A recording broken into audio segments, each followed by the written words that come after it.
দর্শক, আমরা এই মুহূর্তে দাঁড়িয়ে আছি মিরপুর মণিপুর স্কুলের ঠিক সামনে এবং দেখছেন যে ত্রয়োদশ জাতীয় সংসদ নির্বাচন অনুষ্ঠিত হচ্ছে এবং প্রত্যেকটি ভোট কেন্দ্রের সামনে আইনশৃঙ্খলা বাহিনীর সদস্যরা মোতায়েন আছেন এবং প্রতিটি ভোটার যেন ভোট কেন্দ্রে গিয়ে তার মূল্যবান ভোটটি তার পছন্দের প্রার্থীকে দিয়ে দিতে পারেন সেটি নিশ্চিত করার জন্যই কিন্তু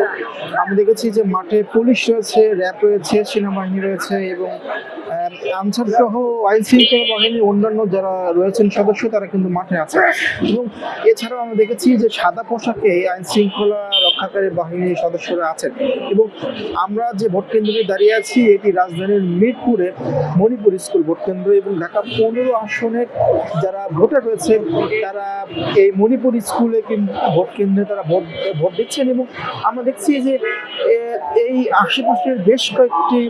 সেন্টার আমরা ঘুরেছি। বাংলাদেশের নাম্বার ওয়ান স্টিল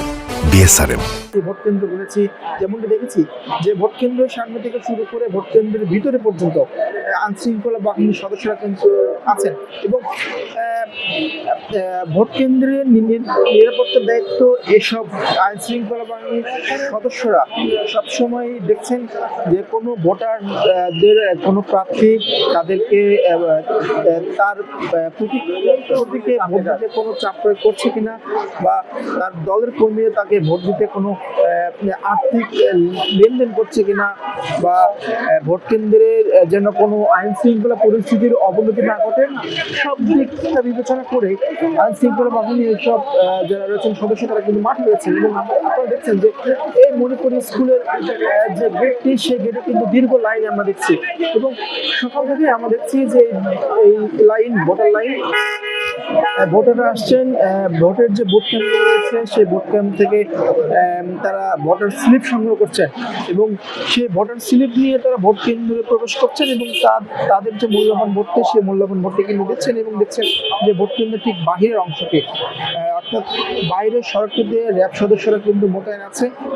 কোনো অনাকাঙ্ক্ষিত ঘটনা অনাকাঙ্ক্ষিত পরিস্থিতি মোকাবেলা করার জন্য তারা কিন্তু রয়েছে যেন আইন শৃঙ্খলা পরিস্থিতি